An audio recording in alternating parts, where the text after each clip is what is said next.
بسم الله الرحمن الرحيم، والصلاة والسلام على رسول الله وعلى آله وأصحابه واتباعه إلى يوم الدين. يا أيها الذين آمنوا اتقوا الله حق تقاته ولا تموتن إلا وأنتم مسلمون. أما بعد، السلام عليكم ورحمة الله وبركاته. دوارم خواهی گەورە تاعاتی ئەم مانگە پیرۆزەمان لێ وەرگرە ئینشاء الله تعالى. ئێمە باسی ڕەمەزانە توانین بڵێن لە دەوروبەری واجبەکانە. ڕەمەزان معلومی جەنابتانە واجبە و سپاس بۆ خی پەروەردگار. ئێستا ئەوە ئەرکە جوانە و پیرۆزە ئەنجام ئەدەین ئینشاء الله تعالى خی گەورە لە هەمومان وەرەگرێ. بەڵام ئەبێ ئاگادار بین ڕۆژوگرتن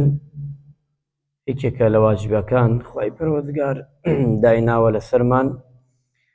کە ئینسانی مسلمانە بێ ئیمانی بە ئیسلام بێ و ئیسلام بێ ئەبێ پایەکانی ئیسلام جێبەجێ بکە و ئاەتی قورئانش بە واجب هاتووە، کوتیبە بە معنای فوریضە هاتووە، واتە فەرزە لەسەرتان و واجبە لەسەرتان، ئەبێ چی بکەن؟ ئەو ڕۆژۆ بگرن. باش، لەگەڵ ئەمەدا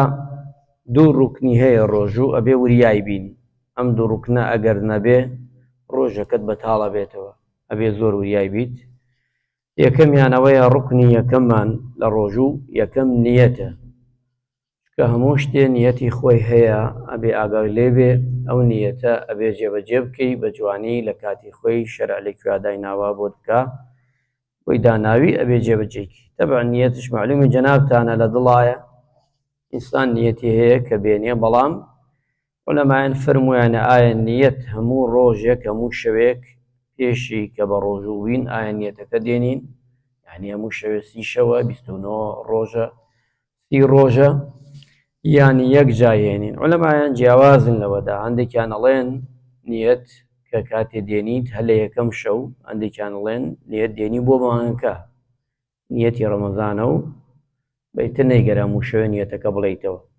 هەندێکیانش ئەڵێن کە هەموو شەوێک دەڵێیتەوە، واتە هەموو شەوێ نیەتەکە ئەڵی. ئەگەر ئەوا بێ کەوا هەموو شەوەکە احتیمالەن شەوێ لە فکر بچێ، ئینسان فکری لای خۆی نەبێ، بەڵام بۆ مانگەکە باشترە یەک جا نیەت دێنی بۆ ئەو مانگە و ئینشاء الله تعالى نیەتەکەش لە دڵایە، پێویست ناکا کە بەدەم بڵێ. پێغەمبەری خوا فەرمی عەلەیهی سەڵات وەسەلام: من لم يثبت الصيام قبل الفجر واتە فلا صيام له. هەر کەسێ نیەتی نەبێ پێش نوێژی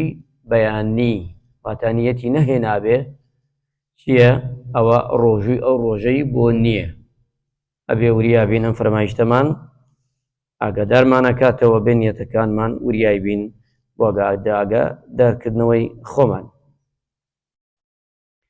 و یەکێکی ترش لەوانەیە کە دەسەڵگردن لە خواردن و خواردنەوە: كلوا واشربوا حتى يتبين لكم خيط الأبيض من الخيط الأسود من الفجر ثم أتموا الصيام إلى الليل. ئەم ئاەتە زۆر جار هەندێ مسلمان بە هەڵە تێگەیشتووە، لە ناو ماڵا دانیشتووە ئەڵێ ئەوە نێ ڕۆژنایە، لە ناو شارە ئەڵێ ئەوە نێ ڕۆژنایە. جارێ ئەمە ئەوە ناگەیەنێ، تۆ گەر وا بکەی نە ئەوە هەڵەیە، ئەبێ بچی لە شوێنێکی تاریکدا هیچ ڕۆشنایی نەبێ، خەیت الئەبیەض و خەیت الئەسوەد جیای بکەیتەوە، ئەو کاتە ڕوون ئەبێ لە شوێنێکی زۆر تاریک، لە دەشت، نەک لە ناو شار، نەک لە ژێر گوڵۆب، نەک لە ماڵ، چکە خەیت الئەبیەض و ئەسوەدەکە دەرناکەوێ. بۆیە هەندێک لەوەیە بە هەڵا ئەو تەفسیری ئەو ئاەتە ئەبێ زۆر وریابین، چکە ئینسان دەست ئەبێ بگرێتەوە. خەیت الئەبیەض و خەیت الئەسوەد ئەبێ من الفجر کە فەرمێ سپی و ڕەش لە یەک بکەیتەوە، بەڵام ئەمە لەکوێ دەبێ؟ لە دەرەوە بێ، چکە ئەو ساڵێکە تەقریبەن ئێمە دەرەچووی، یعنی جەماعەت مامۆستایان دەرەچوون، مامۆستا جاسم بڕواتە بێ بەعزە جارە چوونە دەرەوە، یعنی 2 سەعات 3 سەعات لەو دەشتە، لە دەشتی کەلار، لە دەشتی کفری، لە دەشتی گەرمیان، هەتا ئەو تەقویمە دانراوە سێرەکەی لێ دەشتش نائەدبینی، بە جیازە بێ منەیکەی کەوا سپێتی و ڕۆشنایی. ئەمە شتێکە ئاسان نییە. تەسەوڕەکەی لە گشت گەرمیانە 2 مەلا خەریکی بوو، گشتی ڕایە کردلی، کە ئەمە حکومە کە تو حکومەدەی ئەگەر لە جێگەی خۆیان نەبێ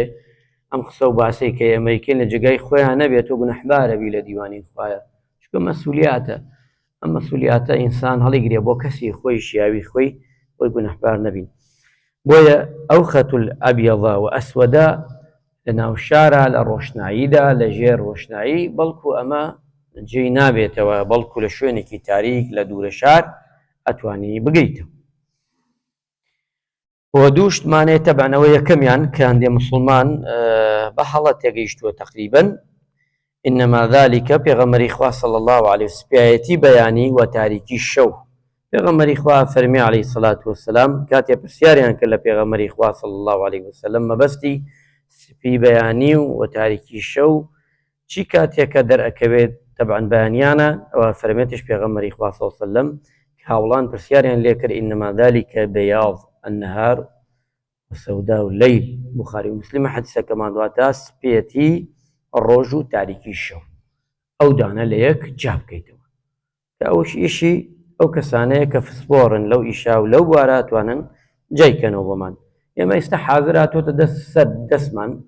يسناك يما خمان قال كين سباد بخوا يستوش نماوه بەڵام ئینسان بزانیا بێ وریا بێ لەوەدا نەکوا بکەوینە هەڵەوە و کاتێکی ترمانشەیە هەندێک مسلمان لەوەی دووەمیان یەکێ لەوانە لەو کاتێک کە دەست هەڵەگری لەو کاتێک کە دەیشکێنی ئەوش ڕوکنە چۆن یەکەم وتمانیەت ڕوکنە دووەمیانشەوەیە کە دەست هەڵگرتن و دەست پێکردن بەیانیان کە دەست هەڵەگری و ئێوارانش کە ڕۆژوو دەشکێنی ئەوش مەرجە چکە ئەم دوو مەرجەی تیانە بێ نیەت و ئەوەی تیانە بێ ئەو کاتە چیە بێ ڕۆژەکەت بەتاڵ ئەبێتەوە ئەبێ وریابین پێغەمبەری خوا صلی الله عليه وسلم لە زمانی پێغەمبەری خوادا صلی الله عليه وسلم هەیە ئێستا ێژێ قەیچێکا بخوا تا دنیا ڕۆشنا بێت جاران ئێستا نا 20 دقه 25 دقه نیو ساعت دوای بانگ نانێ خوارد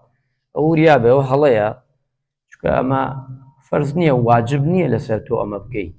بەڵام ڕۆژەکە واجبە ئێمە لەبەر سونەتێ ئەبێ وریابین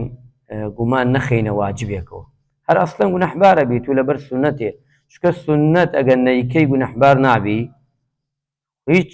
بیکەی خێرتەگا نەیکەی هیچ نابێ خوای گەورە محاسەبەت ناکە سونەتێ نەک هەموو سونەتەکان هەموو سونەتەکانە بێ بکەین بەڵێ سونەتی پێغەمبەری خوا صلی الله عليه وسلم ئەبێ ئێمە لەبەرچاومانەوە بەڵام یەک سونەت کە تەئسیر لە فەرزەکەت کا دوو دڵی بخاتە دڵتەوە بەڵکو ئەمەنەکەی زەرەر ناکەی تۆ بەڵام خوانەکە ئەمە و کرد و ئەمە دوای وا دەرکەوت ئەم سونەتەی کە جێبەجێت کردووە هەڵەیە ئەو کاتە تۆ چیەکەی فەرزەکەت ئەڕوا فەرزەکەت کە ڕۆیشت سبەینی محاسەبە ئەکری لەسەر ئەو فەرزەی کە کردوتە ئەو کاتە ئەکەویتە نوقسانی خوا پەناماندا سبەینێ لە قیامەتە نوقسانی دەکەوێتە کارەکەت ئیشەکەت کە ئیشی واجببوونی ڕۆژووە لە زمانی پێغەمبەری خوایە صلی الله عليه وسلم ئەو حەدیثەی کە هاتووە ئەڵێ بخۆن و بخۆنەوە هەتا بانگ ئەخر کام بانگ ئایا بانگی بیلال یان بانگی ابن مەکتوم ئەبێت تۆ بزانی لە زمانی پێغەمبەرەوە کە ئێمە صلی الله عليه وسلم یەک بانگی نەداوە دوو بانگی داوە پێغەمبەری خوا خۆی ئەفەرمێ إن بلال يؤذن بالليل فكلوا واشربوا هەر خۆی ئەفەرمێ بیلال کە بانگی دا بخۆن و بخۆنەوە حتا کەی لە حەدیثەکە ئەفەرمێ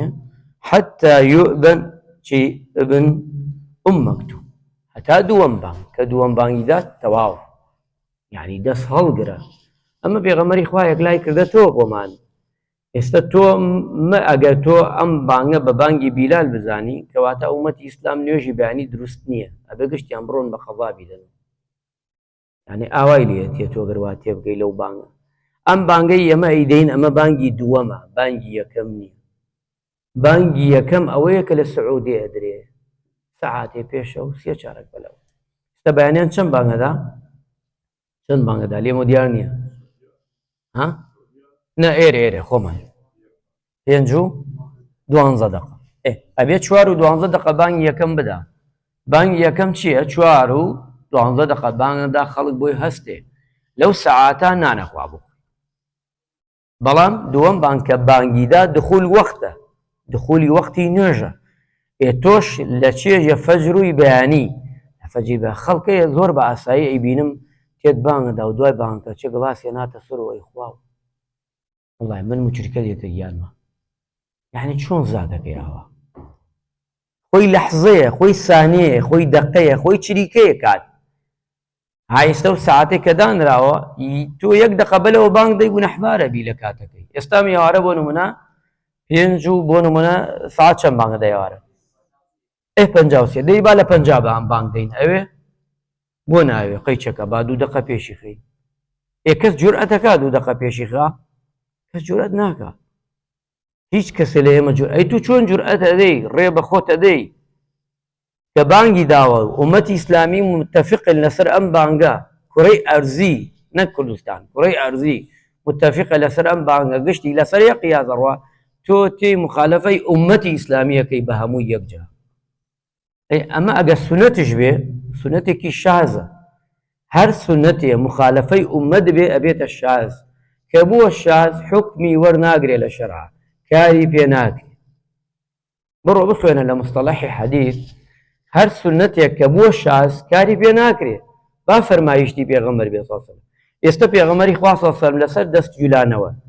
فەرمایشتە لە تەحیاتە دەست جولەیت، بەڵام چەند حەدیثی هاتووە لەسەر نێزگەی 20 حەدیثی لەسەر هاتووە. چۆن بیجولێنین؟ یەکێڵێ ئەو نەیبجولێنێ، یەڵێکی ئەو نەیبجولێنێ، یەکێ ئەو بجولێ، یەکێڵێ نا نیوەی بجولێنێ، یەکێڵێ بەڕاست بیجولێنێ، یەکێڵێ بە چە